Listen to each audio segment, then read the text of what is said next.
ராகுல் புத்தி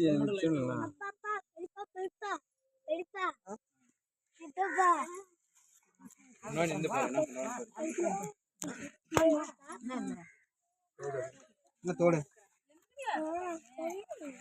தெரியலையா? ஆறாருக்கு என்ன எடுத்து கொடுத்தீங்க அதே மாதிரி கொடுங்க, மாத்திராதீங்க. ஏன்னா இது அவரே போட்டுருக்கீங்க கொடுத்துருப்பாங்க, கொடுத்தம்போது மாற்றி கொடுத்துருவாங்க. அதுதான் கேட்டேன்.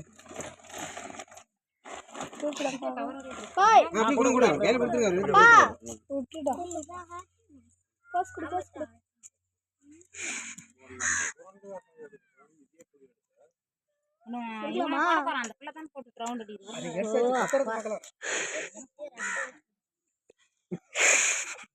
பக்கமா காது கிட்ட வரும்போது சண்டை போடுறாங்க.